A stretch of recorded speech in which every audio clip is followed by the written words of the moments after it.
Good, good. Hey, I'm pleased to be joined for this discussion by one of the guys with the best title, I think, in the business, Ryan Anderson, VP of Global Research and Insights. Seems like you'd be good at parties, man. A little bit of trivia. Yeah, there you go. Raj Meehan, Vice President, Finance and Treasurer for Steelcase. And Paul Nimshaw, Vice President, Global Strategy and Marketing for Hayward.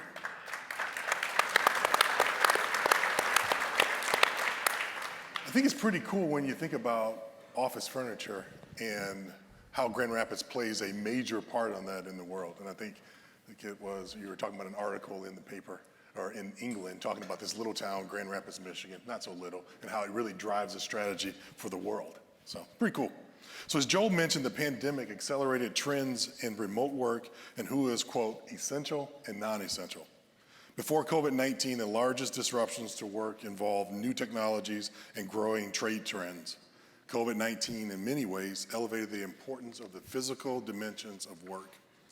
As leaders in companies understanding and defining how the world works, I'm interested in what insights and research you have to share with us as we all play our own part in determining where and how work gets done. So let's start by talking a little bit about kind of where we've been. So Ryan, on a call before the event, you mentioned the pendulum we have all been on over the past year and a half and how the 10 years of conversations you've had in the last 10 months on this topic. Where is the pendulum today and where is it swinging? Yeah, sure. Well, let me start by giving a little bit of context to maybe some of the bigger things that were happening before the pandemic, and specifically one trend which may have actually been the biggest impact on future of work, which is distributed working. So distributed working just refers to the spreading out of work across a building or a city or the world, because the work is no longer tethered to a particular place the way it was in an era of desktop computing or those old school video conferencing things. So for roughly 15 years, work was getting more and more spread out. We saw it happening around the world.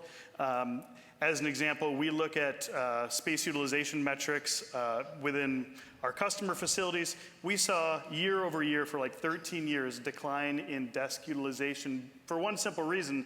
People were already beginning to do their work in a wide variety of locations. The challenge was really that most organizations didn't have a strategy to support it.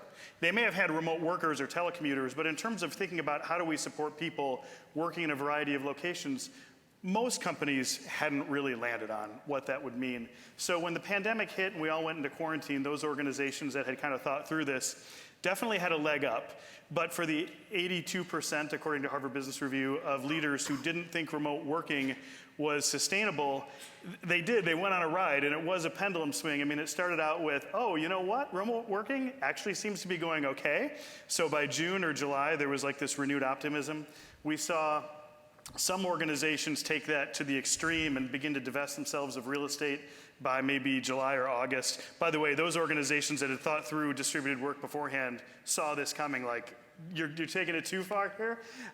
Because by October or November, I think even those that were really high on going remote realized it wasn't a panacea either. Like there would have to be essentially a middle ground. And by January, 2/3 of organizations, according to companies like BCG and Forrester, had landed on this idea of hybrid.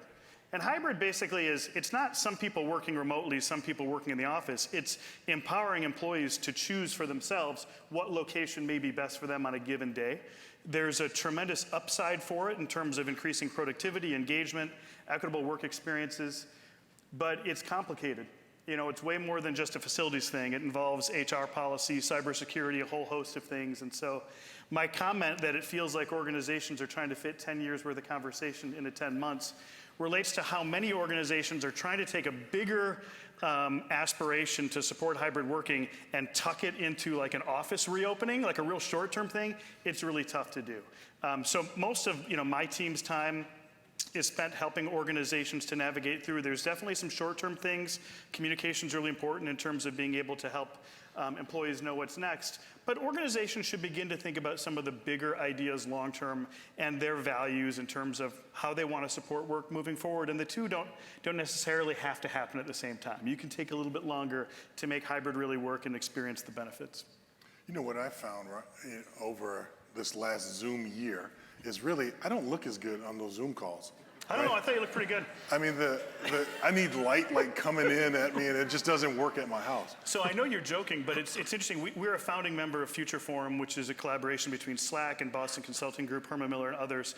And we just released a piece last week, futureforum.com/blog, around people's experience specifically on video and working remotely, and how people felt in terms of their representation. So really looking at it from an inclusion standpoint. There were a couple of groups, working moms, African-American knowledge workers, and others, that felt like maybe they had better representation, a better flexibility, like there's no head of the table on a Zoom call, metaphorically. Yeah. But at the same time, too much of a good thing. Like most people are dying from the amount of video they've had to endure. Yeah. So Raj, a lot of the attraction and retention strategies, employees have incredible power in this tight labor market. How does that play into these discussions? Yeah. So I think there is definitely a lot in the marketplace today about overall talent migration, I would say. And the way that I think about it actually is that it actually could be a secular change that's going on. If you think about the continuum between work and life, this past 18 months, a lot of that shift has happened towards life. So there's this natural intersection between work and life that's happening. And there's actually a migration that's happening that our employees want naturally. So a lot of the retention strategies that Dr. Rick talked about, I'll add one more, which is that has everyone thought about what it means about the well-being of the employee as well in your repertoire of things that you do to actually retain employees? So there is definitely elevated levels of attrition that's happening.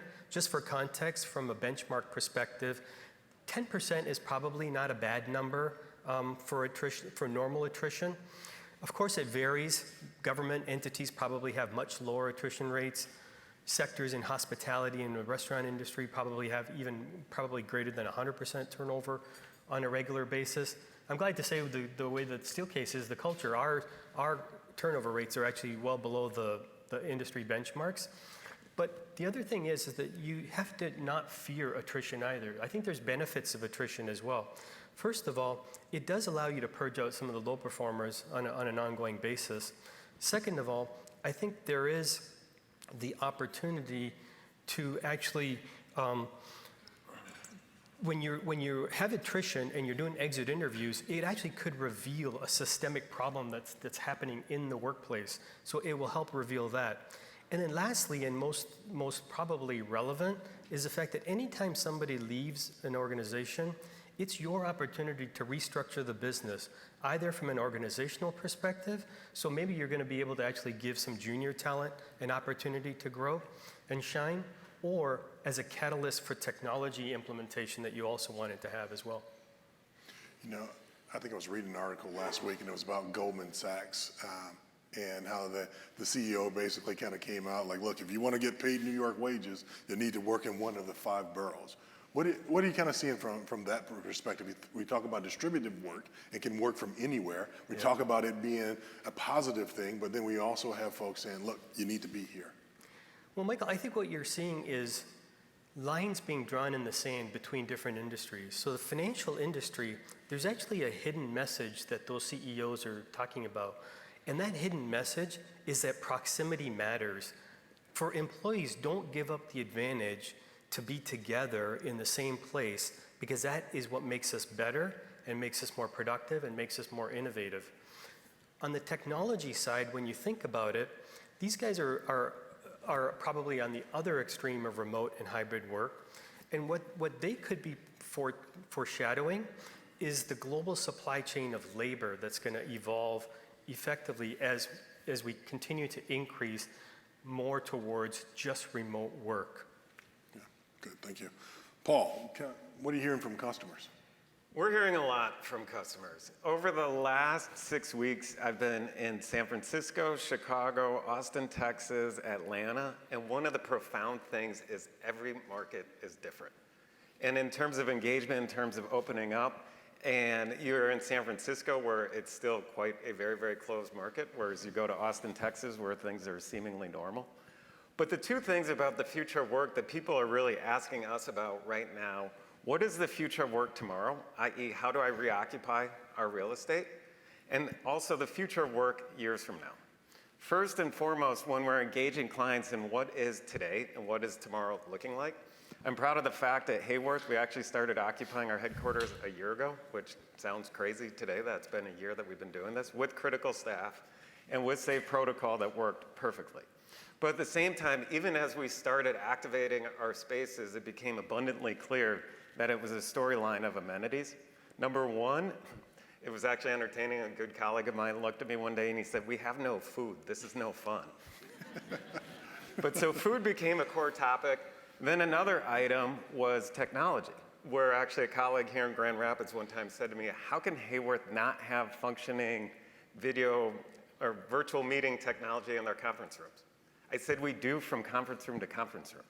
But the second you bring a multitude of devices into a space and it's a collision of sound and microphones and everything else."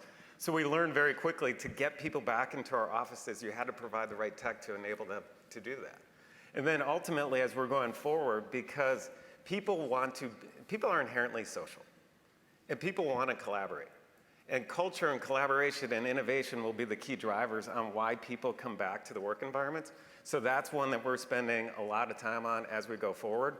By the way, our entire HQ occupancy plan is on Hayworth.com right now, where we'll walk you through the steps that we took over the last year.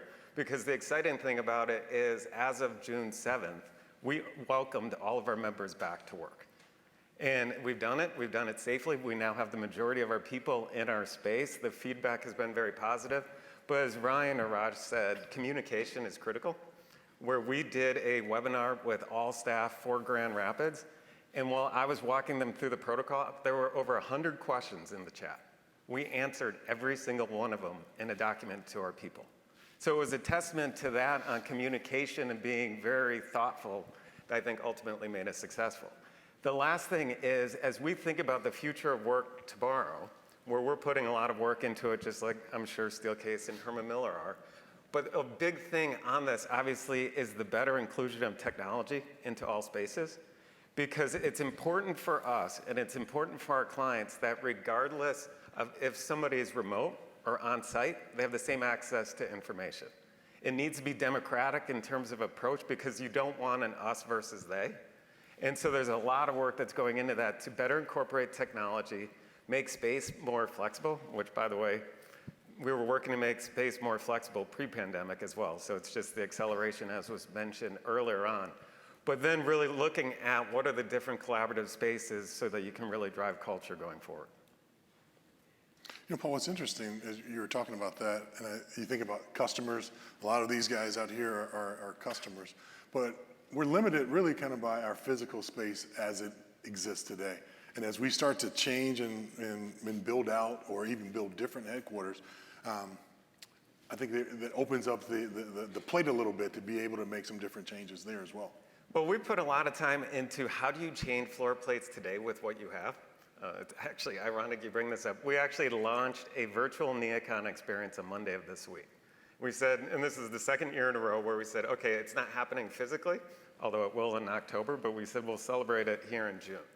We have on our website for our virtual NeoCon spaces that are altered with products that exist, so that it can help people walk through just simple things that you can do in terms of making space more flexible, mobile, et cetera, but then also looking even more profound with products that are coming down the pike that we think that will make the headquarters or make the office experience even more meaningful and more appropriate, regardless of where people are in hybrid. Yeah, good, thank you.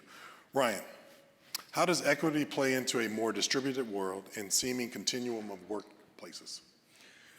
Yeah, the desire to create equitable work experience is probably the #1 driver for most organizations that are really pursuing a hybrid strategy. And it's based on, I think, the collective learnings over 2020 that it's pretty tough to actually identify where a given person might do their best work. So while the experience of 2020 was shared around the globe in the sense that everyone was experiencing some sort of quarantine, the way that it affected people transcended traditional ways of thinking about segmenting employees.